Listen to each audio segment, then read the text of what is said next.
Hello everyone, we are the group 4 and in this lesson, we will discuss solids for which volume is calculated using the formula V is equal to mean of base times height.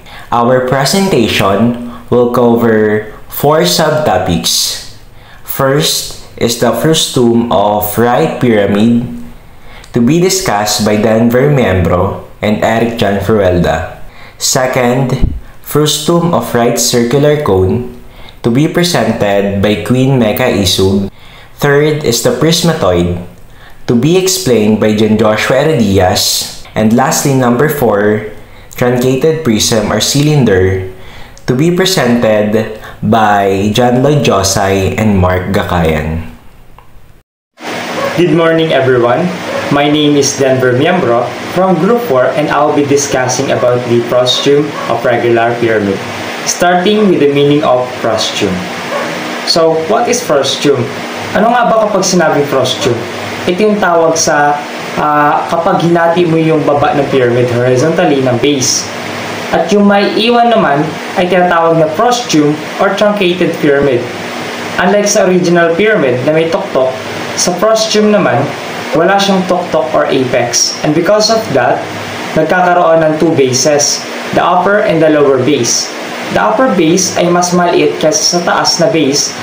Wala siyang tuktok, kaya iba yung anyo niya sa original. The next part is the volume of a frustum of regular pyramid. Para mahanap mo naman ang volume ng frustum of regular pyramid, kukunin mo muna ang volume. In order to know kung gaano pa karami ang kayang ilagay sa loob ng frustum or gaano pa kalaking space yung kaya i-occupy sa loob ng frustum. Furthermore, mamimeasure natin siya in cubic units. So meaning, yung mga cubic units like meter cube, centimeter cube, and etc. Masosolve mo yung volume ng frustum by determining the height and the area of the bases. As you can see here, the formula we will be using to calculate the volume of a frustum is volume equals height times base 1 plus base 2 plus square root of base 1 times base 2 over here. Makikita natin na yung S serves as lateral surface area. The P equals the perimeter of bases, while the H equals to height, and the S, the slant height, and the V equals to volume. So in our first example, the problem is the bases of a frustum of a square pyramid are of lengths 12 units and 8 units. Its height is 14 units. Find its volume. Ang unang step natin dyan is hanapin muna natin yung mga given. Unang-una is the height. Ang height natin is 14 units squared units, 14 square units. Ang base 1 natin is 12 square units.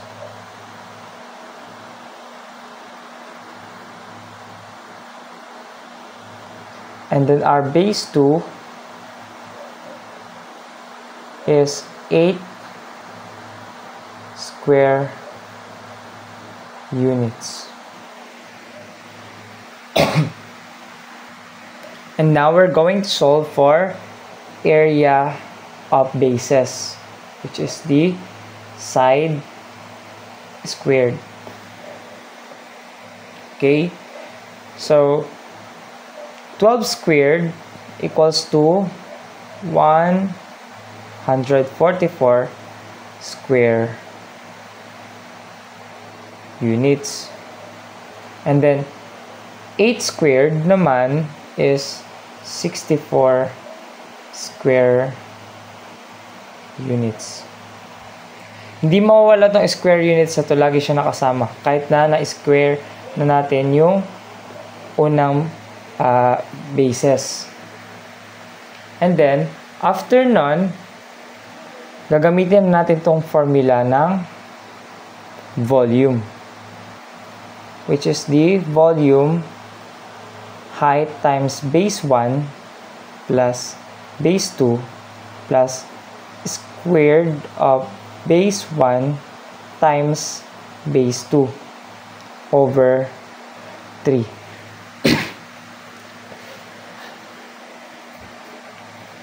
And then, sunod na procedure natin dito is, substitute na lang natin siya.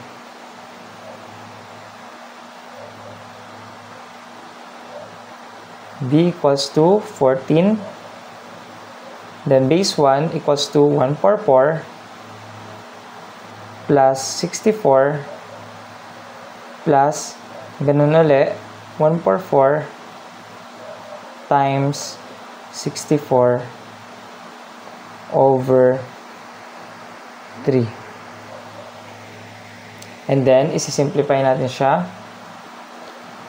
So, unay muna natin ito naka-squared. So, 144 times 64 equals to 9,216 square root. And then, ito naman, pwede mo na siyang i-direct na pag-plus. Magiging 300, ay, mali pala. Magiging 200 ba? So, 144 plus 64 equals to 208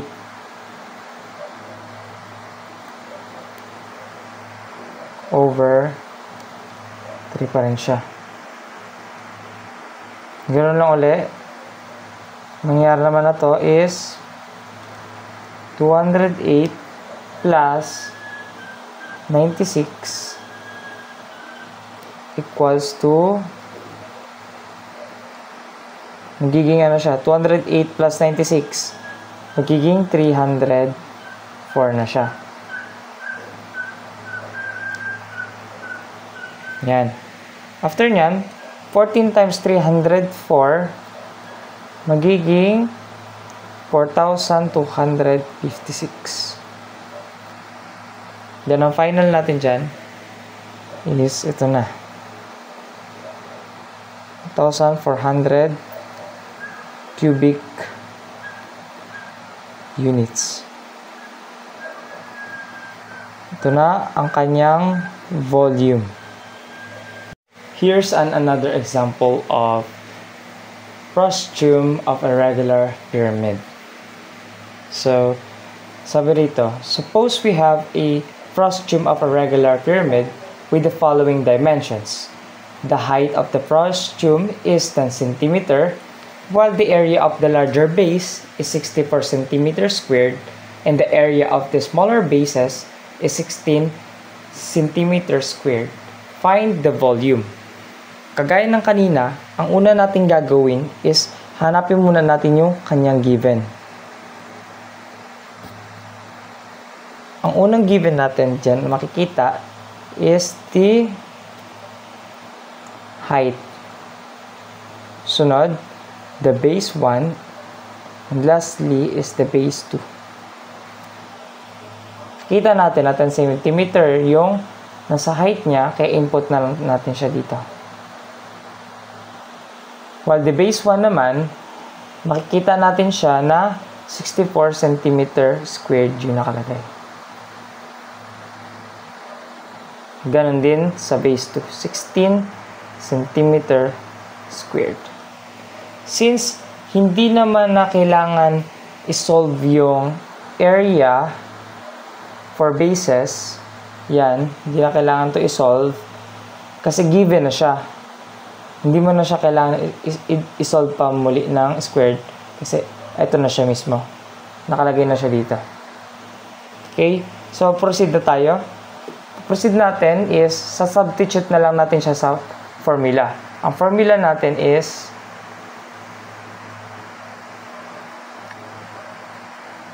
volume equals height times base 1 plus base 2 plus square root of base 1 and then square root of base 2 over 3. Substitute natin siya. So, volume equals to 10 cm plus 64 cm plus 16 centimeter plus the 64 times 16 square root. Yan. After we simplify this,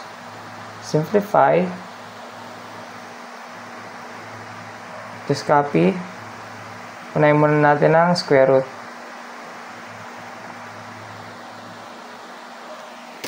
Ay, sorry. 64 times 16 equals to 1024. Ayan. Over 3. Ganun ulit. So, 10, 64 plus 16, magiging 80, plus the square root of 1024, which is 32 na. Over 3. After nun, pag-add muna yun na sa parenthesis, 80 plus 32, magiging 112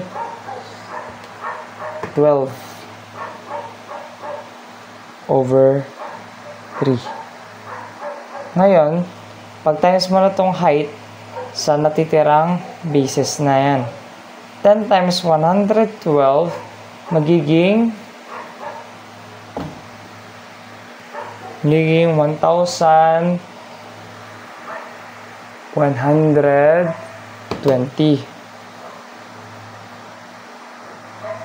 over 3.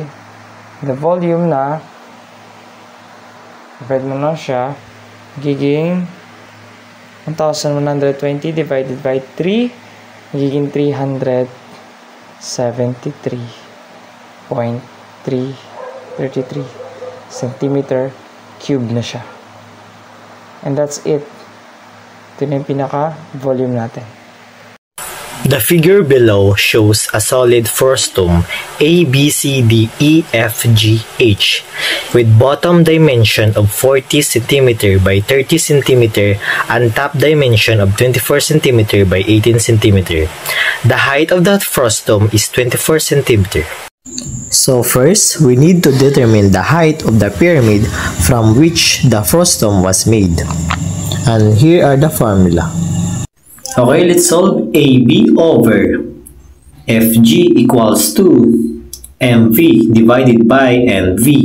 Substitute the value 40 divide 24 is equals to 24 plus X divide X. Simplify 40X equal 24 times 24 plus X. 40X is equals to 576 plus 24X. Okay, next combine like terms. 40x minus 24x is equals to 576. Then subtract 16x is equals to 576. And the value of x is 36 centimeter rather. And the value of MV is 24 plus 36. The answer is 60 centimeter. And the next step, we need to determine the volume of the frustum. V is equals to 1/3 times AB times BC times the H. Okay, substitute the values. The value of AB is 40 times 30 and times 60. And the value is 24,000. This is the volume of the bigger pyramid. Okay, the other formula, 1/3 times FG times GH times H. Substitute all the values, 1/3 times 24 times 18 times 36. The answer is 5,184. So this is the value of the volume of the smaller pyramid. Okay, subtract all the values, 24,000 minus 5,184, and the answer is 18,816 centimeter cube. Okay, let's find the surface area. Area of top, FG times GH The answer is 432 centimeters squared. Area at the bottom, AB times BC. Substitute all the values, 40 times 30, and the answer is 1,200 centimeters squared. To solve the surface area easily, we need to create a model. So this model is the other perspective of the frustum. And here are the values and also the labels.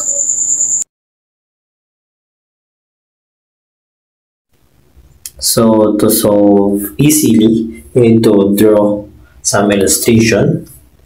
A right triangle, to find the hypotenuse or h, we will use the Pythagorean theorem. As you can see, 3,600 plus 400, so it is equals to square root of 4,000. The answer is 63.25 centimeter is the final answer.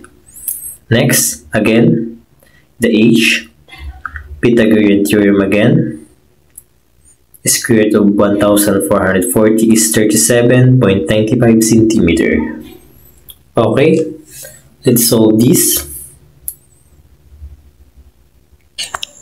Next, find the difference of these two values. 759 minus 341.55.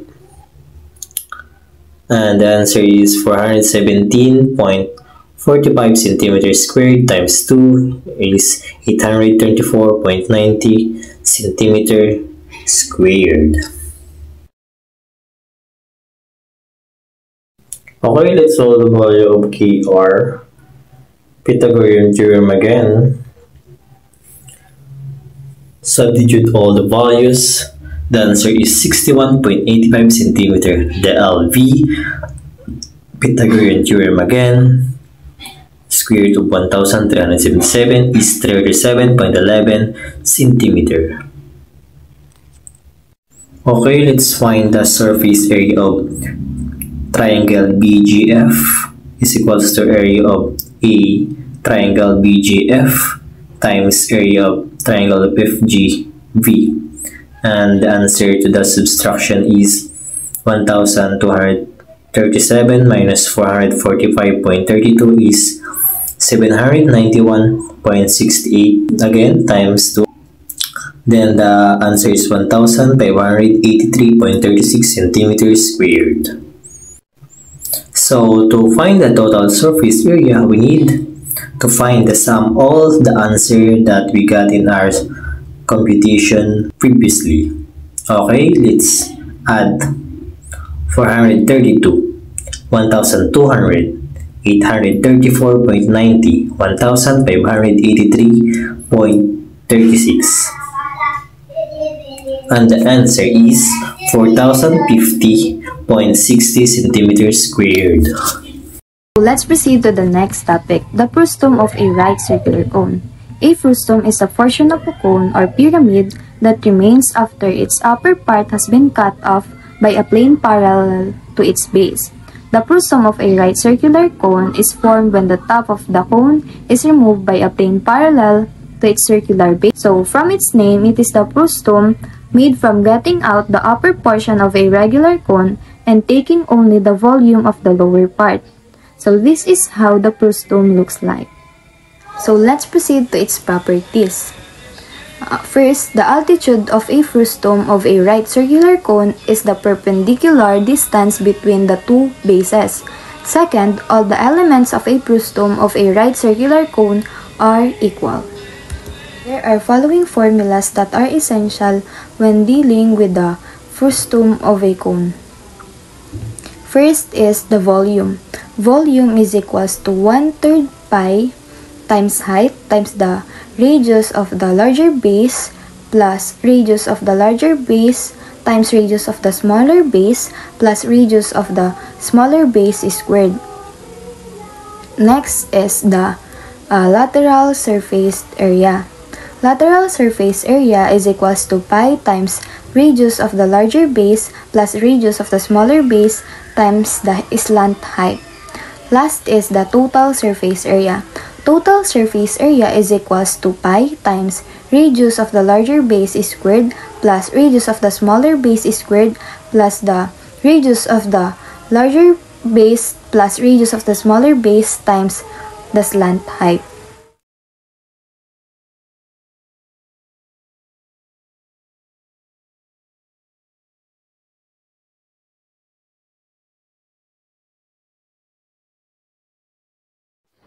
So, example po, a company is designing a lampshade that is shaped like a frustum. The larger circular opening has a radius of 6 cm, the smaller opening has a radius of 4 cm, and the slant height is 8 cm. So, we will be calculating the lateral surface area using the lateral surface area formula. So, ang formula po ng lateral surface area is pi times radius of the larger base plus radius of the smaller base times slant height. So, sa given po natin, meron tayong radius of the larger base which is 6 cm at radius ng smaller base which is 4 cm at ang slant height po natin is 8 cm. So, let's substitute po. Pi is equals to radius ng larger base which is 6 cm plus radius ng smaller base which is 4 cm times slant height which is 8 cm. 6 cm plus 4 cm is 10 cm times 8 cm. 10 cm times 8 cm is 80 cm squared. Pi times 80 cm squared is equals to 251.33 cm squared. So, ang lateral surface area po natin is 251.33 cm squared. So, now we need to calculate the total surface area using the total surface area formula. The total surface area formula is pi times the radius of the larger base is squared plus radius of the smaller base is squared plus radius of the larger base plus radius of the smaller base times the slant height. Sa given po natin, ang radius ng larger base is equals to 6 cm at ang radius ng smaller base po natin is 4 cm at ang slant height po natin is 8 cm. So, let's substitute po. Total surface area is equals to pi times 6 cm squared plus 4 cm squared plus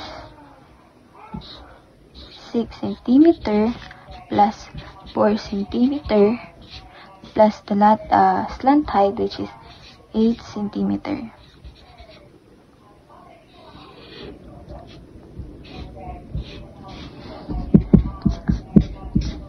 Six centimeter squared is equals to 36 centimeter squared.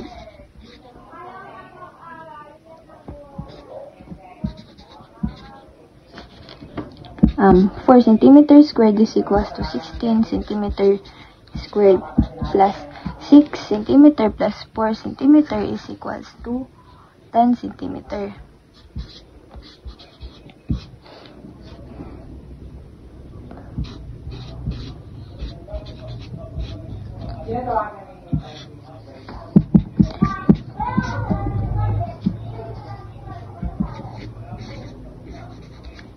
Plus 16 centimeters squared plus 10 centimeter times 8 centimeter is equals to 80 centimeter squared.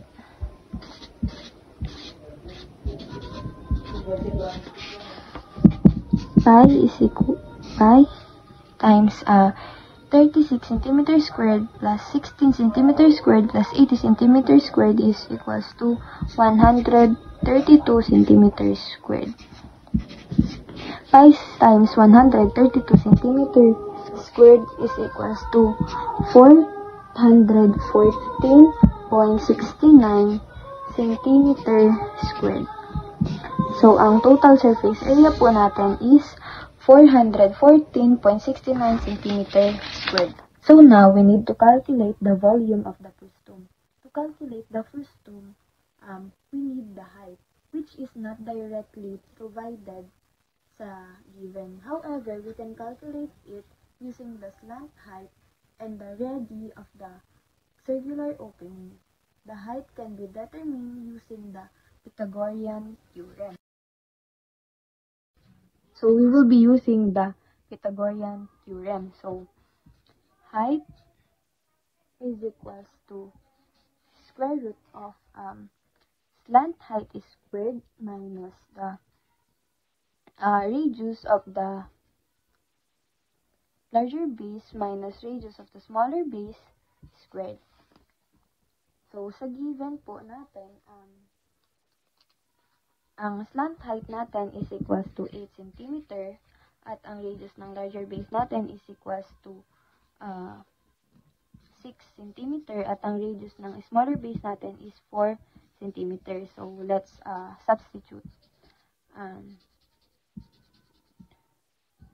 Height is equals to square root of ang slant height po natin is 8 cm squared minus radius ng larger base, which is 6 cm minus 4 cm ang ating radius ng smaller base squared.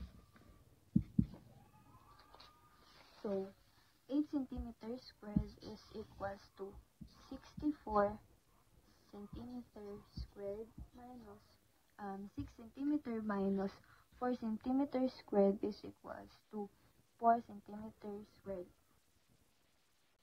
Because 6 cm minus 4 cm is equals to 2 cm. 2 cm squared is 4 cm squared. 64 cm squared minus 4 cm squared is equals to 60 cm squared. 60 cm squared, square root of 60 cm squared is equals to 7.75 centimeter. So, ang height po natin is 7.75 centimeter. Since we have the value of height na po, we can now calculate the volume of the frustum using the volume formula, which is volume is equals to 1/3 pi times height times the radius of the larger base is squared plus radius of the larger base times radius of the smaller base plus radius of the smaller base is squared. So, ang nakuha na po natin ang height, which is equals to 7.75 cm at ang ating radius of the larger base is equals to 6 cm at ang radius ng ating small smaller base is equals to 4 cm. Now, i-substitute na po natin. Volume is equals to 1/3 pi times height, which is 7.75 cm times a radius of a larger base, which is 6 cm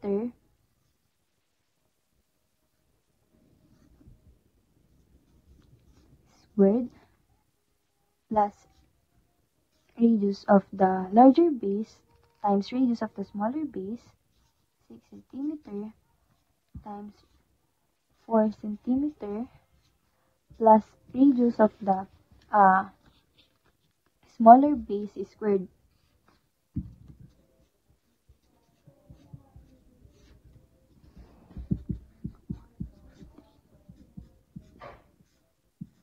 cm. 6 centimeters squared is equals to 36 centimeters squared plus 6 centimeter times 4 centimeter is equals to 24 centimeters squared.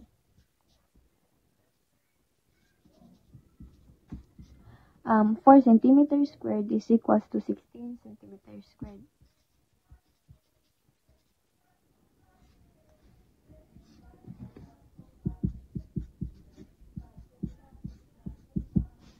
(75 centimeters times 36 centimeters squared plus 24 centimeters squared plus 16 centimeters squared is equals to 76 centimeters squared.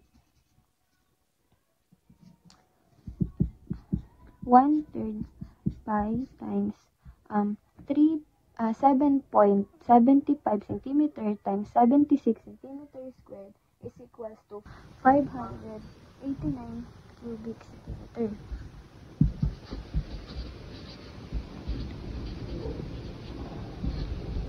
One over 3 pi times 589 cubic centimeter is equals to 615.75 cubic centimeter. So, ang total po ng volume natin is 615.75 cubic centimeter. Our lateral surface area is equals to 251.33 centimeters squared, and our total surface area is equals to 414.69 centimeters squared, and our volume is equals to 615.75 cubic centimeter. For this topic, we are going to discuss prismatoid. But first, let us define what a prismatoid is and its properties. So, a prismatoid is a three-dimensional solid with two parallel polygon bases and faces that are trapezoids or triangles connecting the corresponding edges of the bases. It could be trapezoidal prism, frustum of a pyramid, and frustum of a cone. Ang prismatoid ay may iba't ibang properties. First is the parallel bases. The bases are flat, lie in parallel planes. Second, straight edges. The edges connecting the bases are straight lines. Third is the faces.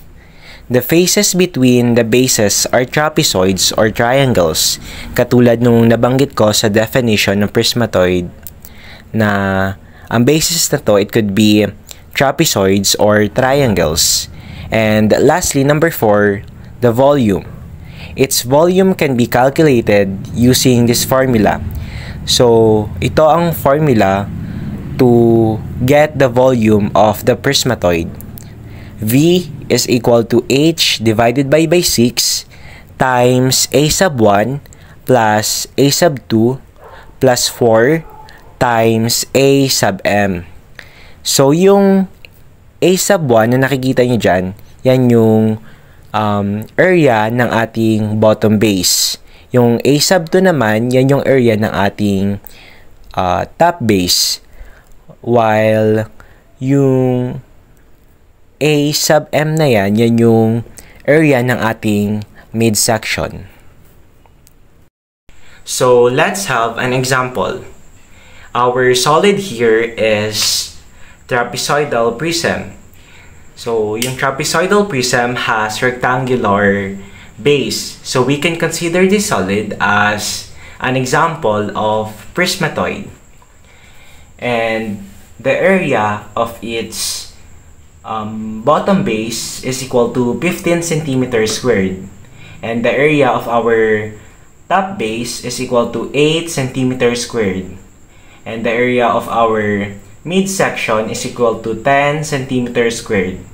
And the height of this solid is equal to 5 centimeters squared from the bottom to the top. All we need to do is to substitute this given to our formula. Again, ang formula ng ating prismatoid is volume is equal to height divided by 6 times a sub 1 or yung ating bottom base plus a sub 2 or yung ating top base plus 4 times a sub m or yung ating midsection or yung area ng ating midsection. So, let's plug this given to our formula. V is equal to, yung height natin is 5 divided by 6 times yung a sub 1 natin is 15 plus yung a sub 2 is 8 plus 4 times 10. So, simplify lang natin. 5 over 6 times 15 plus 8 plus 4 plus 40. V is equal to 5 over 6, 5 yan, times 15 plus 8 plus 40 is equal to 63. So, 63 times 5 over 6 is equal to 52.5 at ang ating unit ay centimeter cube. So, ang volume ng ating trapezoidal prism is equal to 52.5 centimeter cube. One thing about this formula, the formula of prismatoid, it is also called as the universal formula or the universal volume formula because we can get the volume of any solid geometric figures using this formula. For example, kukunin natin yung volume ng cylinder. So, first identify muna natin yung area ng bawat bases.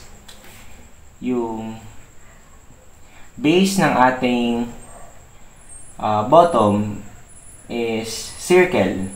As we all know, yung area ng circle is equal to pi r squared. Our second base, itong top, yung ating top base, it's still circle. So again, yung area ng ating circle is still pi r squared. At yung ating midsection, dahil cylinder to, walang magbabago, circle din siya, yung midsection. So, yung a sub m is equal to pi r squared pa rin. Since nakuha na natin itong bases ng ating cylinder, ipa-plug na natin siya dito sa formula.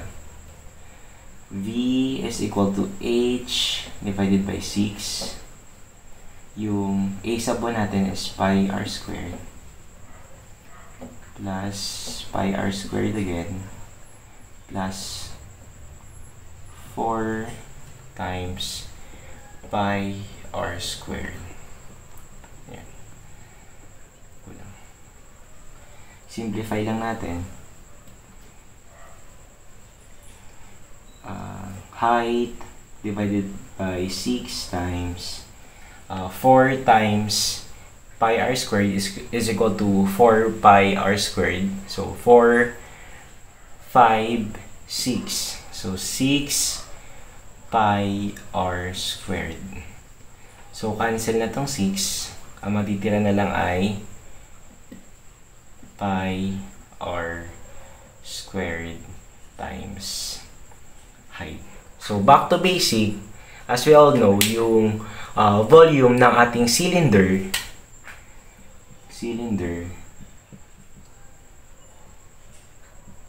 is equal to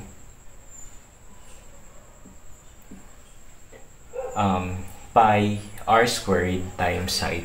So let's proceed to the last topic, which is a truncated prism or cylinder. So kapag sinabi nating prism is kapag yung prism daw is yung cut natin dito sa top and then yung nabubuong section dito sa taas is not parallel to the base, then we called it truncated prism. So kung mapapansin nyo, itong top section natin na to is not parallel dito sa base na to. And then sabi din dyan, lahat ng edges na to is nakakat ng section din na to. So ang sinasabi kong edges is ito, yung mga edges na to. Yan. So kung mapapansin nyo rin, lahat ng edges na to, yung nandito, is iba-iba yung sukat, yung size na yan, di ba? Yung height na yan. So dito meron tayong truncated hexagonal prism. And then very crucial tong mga parts na to kasi yan yung gagamitin natin sa formula natin mamaya. So madaming iba't ibang klase ng truncated prism. So ngayon magpo-focus muna tayo sa right truncated prism. Ito yung truncated prism na merong right section na parallel to the base. Ibig sabihin nun, lahat ng edges na to is perpendicular siya dito sa base natin. Or kung halimbawa is bubuo tayo ng right section dito sa gitna, yung pag ganyan, yan dito sa gitna na to, buo natin nandito ng right section natin dito sa gitna. Kapag yung sa taas is parallel dito sa base natin, yun na yung tinatawag natin na right truncated prism. Let's proceed for the formula. So kapag ang hinahanap natin yung volume ng right truncated prism, ang gagamitin nating formula is volume is equal to area of the base times the average of lateral edge. So B is equal to B times E average. So anong ibig sabihin nun? So dito, kapag ito yung base natin, yan yung base natin, kapag yan ay hexagon or regular hexagon, so kailangan natin hanapin yung area ng hexagon na to or yung regular hexagon. So ang ibig sabihin naman ng lateral edges na yan is kung ito is A, B, C, D, E, and F. So makukuha natin yung lateral edges na yan by adding this lahat ng edges na yan. So A plus B plus C plus D plus E plus F. So i-divide natin yan sa dun din mismo sa lahat ng edges na yon. So meron tayo ditong hexagon. So ibig sabihin yan divide 6. Yan ang tawag natin na E average. Yan na kailangan natin dun sa formula. In short, kung gusto natin makompute yung volume, kailangan na alam natin lahat ng lateral edges na to. And then yung area ng base. So let's proceed to the example. The volume of a truncated prism is 6,240 cubic centimeter. The base is a right cross-section in the form of an equilateral triangle. The edges perpendicular to the base are 15 cm, 18 cm, and 15 cm long. Find the length of one side of the base. So, dyan sa tanong na yan is, yung hinahanap natin dito sa formula is, nandun na rin, sinabi na rin, yung volume. Which is yung B is equal to B times E average. So, paano natin makukuha tong base na to? So, notice it is a equilateral triangle. So, ang formula na gagamitin natin is V is equal to square root of 3 over 4 A squared. So, yan na. Meron na tayong formula. Pwede na tayong mag-solve. So, pwede na natin siyang i-rewrite. So, V is equal to square root of 3 over 4 A squared. So, paano natin yung makukuha yung E average? So, madali lang yan. Kunin lang natin yung tatlong yon. At tapos ipag-add natin. So, 15 plus 15 plus 18 divide ilan yung side na yan ng equilateral triangle, tatlo, divide 3. Yan, ganyan lang. So, yung volume natin is given na, which is yung 6,240 cubic centimeter. Isulat na lang natin siya. 6,240 is equal to square root of 3 over 4 a squared.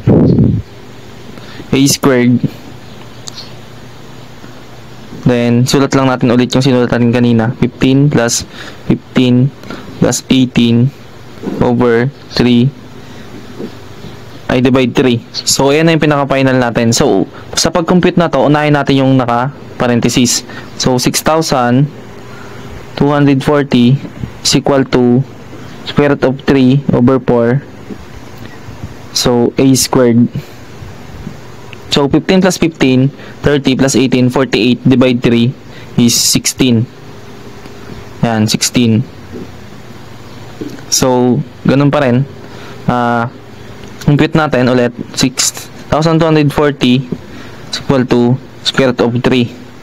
So, dito, kukumputin na agad natin to para hindi na masyadong mahaba magsulat. So, 16. Yung 16 na to, i-divide natin sa 4. 16 divide 4 is 4. Yan. 4. Yan. So, dito sa square root of 3 na to, para matanggal yan, i-divide natin sila both sides by square root of 3 times 4. Ganon din dito sa kabila. Tapos dito, 4 square root ng 3. Rest lang yan dito. Tapos, cancel natin to. Yan. Dalawa na to. So, ang natira is yung, ano na lang, yung a squared na lang. 6,240 is equal to a squared. Yan. So, para matanggal natin yung squared na yan, so, i-square root natin silang parehas. Yan. So, cancel na to. Ang matitira na lang is yung a is equal to 6,000 square root of 6,240. Ay, may nakalimutan ako. Yung square root ng 4 over 3. Yan. Dito din, square root ng 4 over 3. So, sa pag-compute na to, irekta natin to sa calculator kasi kung isa-isahin natin to, malilito tayo. So, ang sagot dyan is 30.01 cm. So, yan ang pinaka-final na sagot natin. Whose sides are x and y. X, y, and z. So, ito yon. Ito ang x natin. Ito ang y. Ito ang z. And then, sabi naman dito sa isa, the heights as shown in the figure below are 86 cm, 71 cm, and 55 cm. So, ito yon, yung edges natin. Ito, yung tatlo na to. Which is 86 cm, 71 cm, and then 55 cm. Tapos, sabi dun sa base, ang base daw natin ay nag-measure ng 100 cm, 90 cm, and 120 cm. So, dito sa, ano na to, sa x, y, and z na to, may given na dito. So, yung x natin, yung 100 cm. Yung y naman natin, yung 90 cm. And then, yung z natin is 120 cm. Yan. Meron na lahat ng given.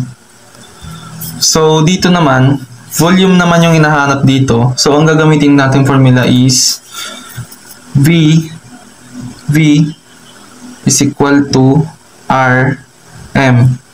Yung R natin, ito yung area of the base. Ito yung area of the base. And then yung M natin, ito yung the average of the height. of the height.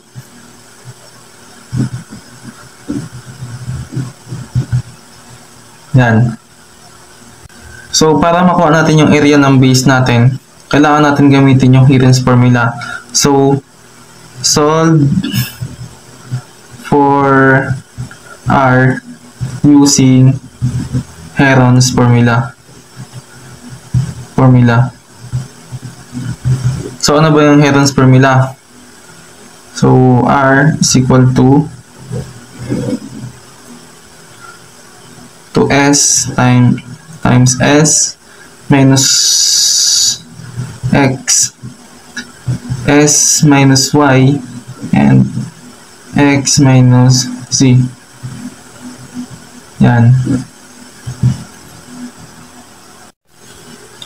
So, bago natin magamit to, yung Heron's formula, kailangan muna natin hanapin yung semi-perimeter. So, which is yung formula ng semi-perimeter is S is equal to A plus B plus C divided by 2. Yan. Yan yung formula ng semi-perimeter. And then, kunin na natin. So, substitute lang natin dito. S is equal 90 plus 100 plus 120 divided by 2. So, ang sagot dyan is 155. Yan. Meron na tayong semi-perimeter. So, pwede na natin, meron na tayong value ng semi-perimeter. So, pwede natin gamitin yung Heron's formula. So, substitute na natin. R is equal to square root 155 times 155 minus, ano yung X natin? 100 times 155 ulit minus, ano naman yung Y natin? 90. And then, yung Z natin is 120. So, yan. Ang sagot dyan is 403.9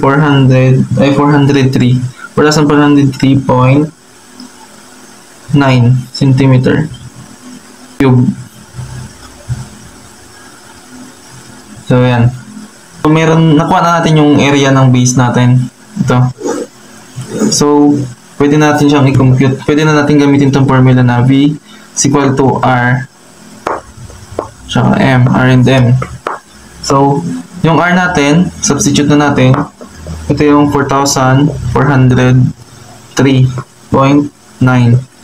times natin dito sa average height na to natin, which is yung sa given kanina, 55 plus 71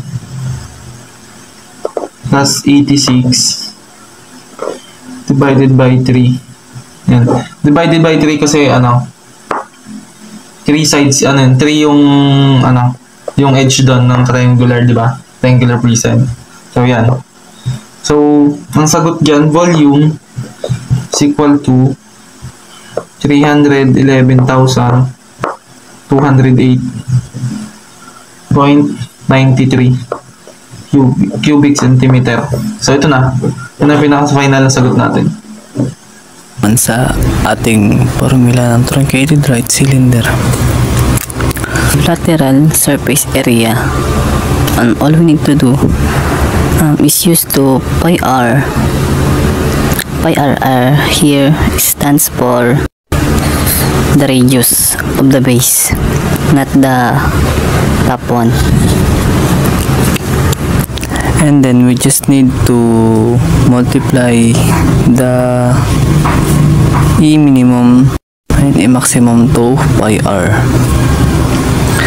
So, kung ito ang E minimum, yung ating shortest height of edges of the element, ito naman yung E maximum, yung ating longest height edges of the element. And then, kung ito naman yung ating E minimum at E maximum, A minimum tsaka A maximum is multiplied to pi r.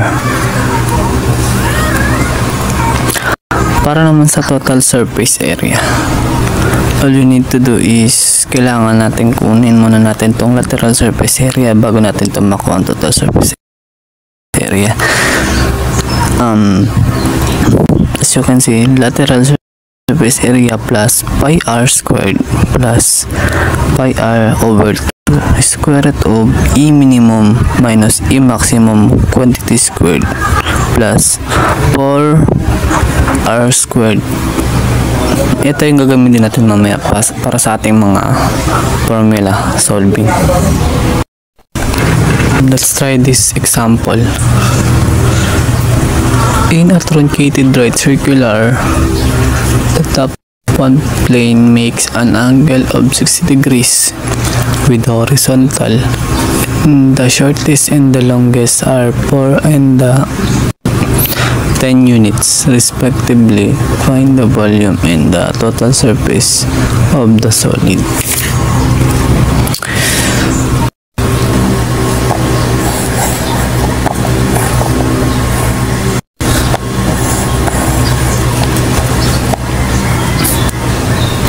So, ibig sabihin, kung ito yung top plane natin at ito yung diameter natin, ito ay nag-create ng 60 degrees. 60 degrees angle dito sa horizontal, which is parallel siya sa base natin. Dito. Para mas maintindihan natin, gagawa natin ng 2D translation. So,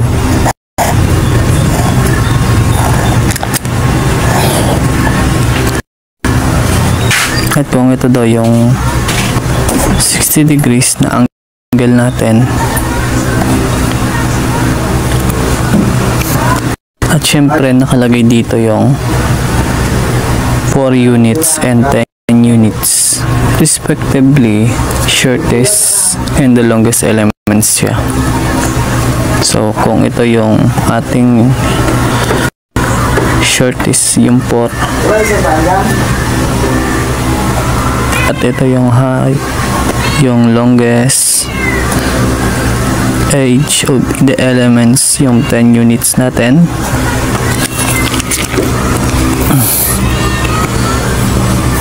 Next is, kailangan natin hanapin ng volume at total surface area ng ating circular.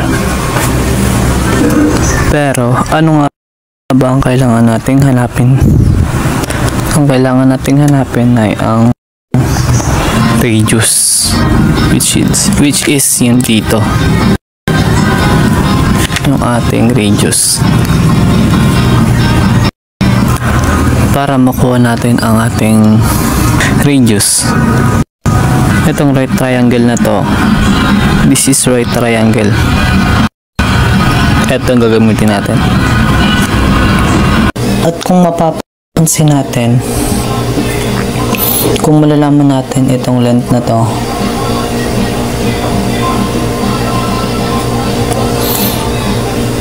let's say may nawawalang length dito, pwede kong mahanap ang length dito sa baba,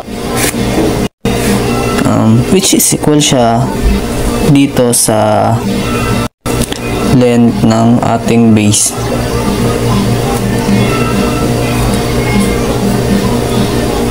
Tawagin natin tong D as the diameter of the base. So yung D dito sa baba at D dito sa taas as the diameter of the base.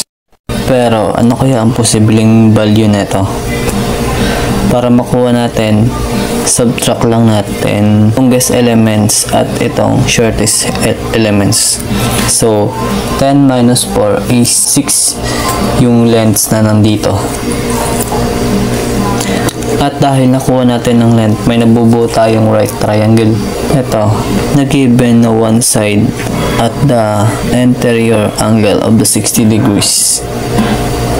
Ito, yung 60 degrees natin, yung angle natin. Ang hinahanap natin dito ay ang ating adjacent or yung ating diameter.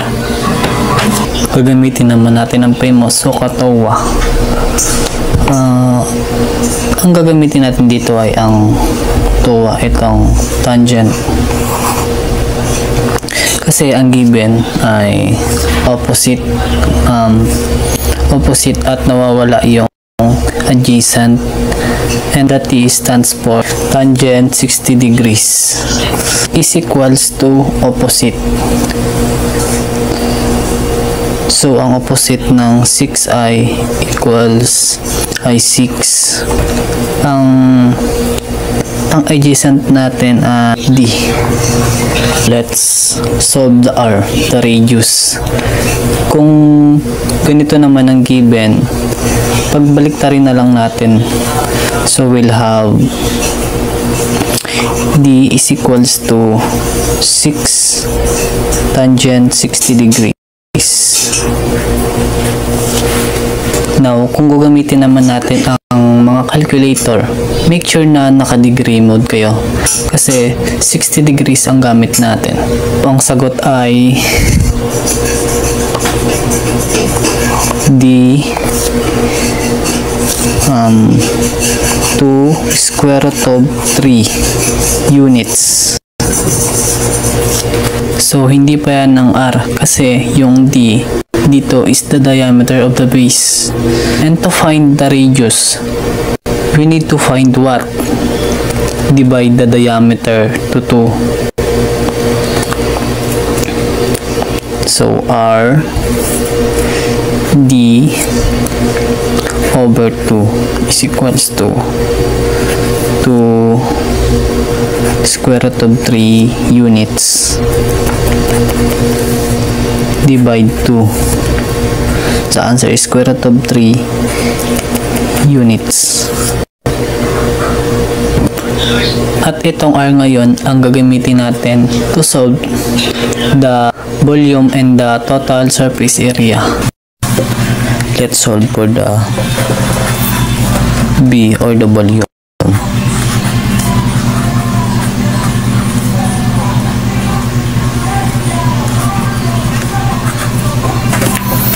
So, ito yung ating formula na LSA equals pi r E minimum plus E maximum. So, ito yung pi r natin, pi r squared, and E minimum plus E maximum, and then divide to 2, and then ito yung ating R. The answer natin dito sa ating radius natin kanina. Itong B, volume natin, tapos pi, yung R natin, itong 3 units, yung square root of 3 units natin. So, close parenthesis, 3 squared, tapos ito yung ating sinasabi kanina na E minimum yung ating 4, yung ating shortest, at yung plus longest yung ating E maximum, and then divide to 2. So next is cancel natin tong square root and then tong squared. So the answer is pi r 3 pi.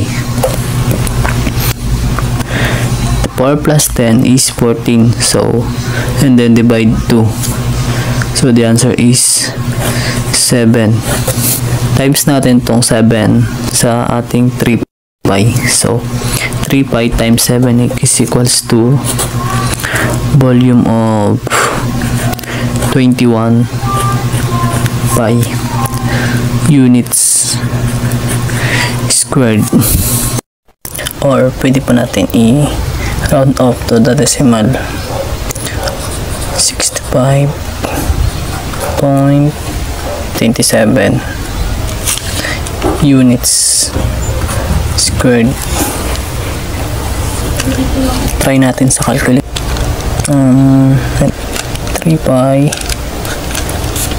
3 pi tapos times 7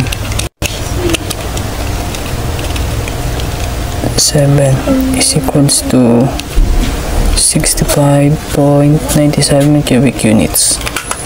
So this is the answer for the volume. So ang volume natin is 21 pi units squared or 65.97 units squared.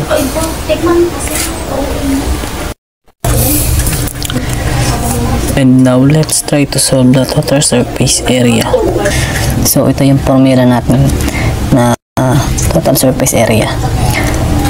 Kailangan natin kunin muna na itong lateral surface area bago natin ito makuha ang total surface area. Lateral surface area plus pi r squared plus pi r over 2 square root of E minimum minus E maximum quantity squared plus 4r squared.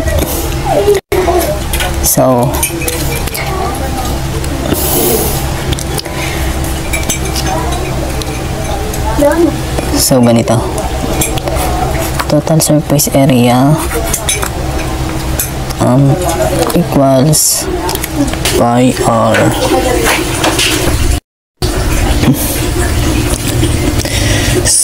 yung r natin itong 3 squared and 4 plus 10 plus pi r squared and then plus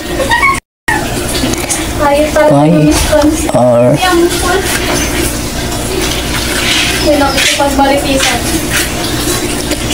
divide 2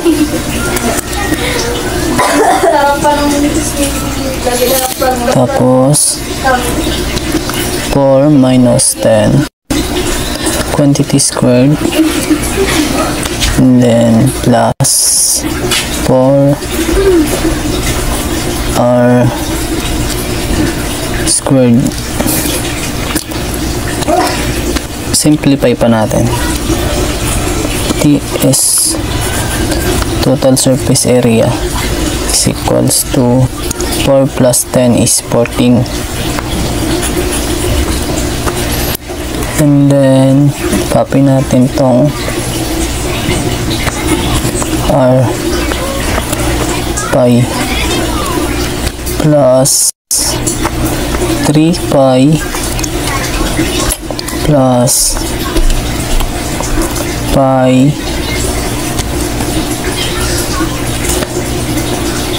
3 pi and divide 2 square root of is equals to 36 plus cancel lang natin tong square root and tong squared, so 4 times 3 is equals to 12. Simplify pa natin. Total surface area 14, copy lang natin, pi 3 pi plus 3 pi plus 3 squared square root of 3 over 36 plus 12 is equals to square root of 48. Simplify pa natin. 14 square root of 3 pi plus 3 pi plus square root of 48 times square root of 3. Answer is 144. So 144 squared of 144 is 12. So 12 divide 2 is 6. 6 pi. Simplify pa natin. Total surface area is equals to 2 close parenthesis 14 square root of 3 pi 3 pi plus 9 pi. So 3 plus 6 is equals to 9 pi. Or pwede pa natin simplify ng mas maikli. 14 3 pi, cancel the square root, so 9 pi close parenthesis dito. Total surface area is 104.45 units squared. Natin sa calculator, plus parenthesis 14 square root of 3 plus 9 plus parenthesis pi is equals to 104.45. So tama, 104.45 cubic units squared.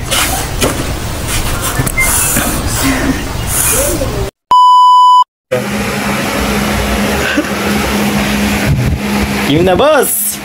Bakit siya naging 10? Today we're going to solve the volume of the frustum of find the volume of a frustum of a frustum. Ha? Find the volume of a frustum. Bossing! Yun na! Ayoko na, par! Substitute mo lang, boss! Okay, Denver is now cooking. Let him cook. Hindi ka tayo kakat. Huwag ka magbara, boy. Bilis! Hindi guys. Sorry, boss.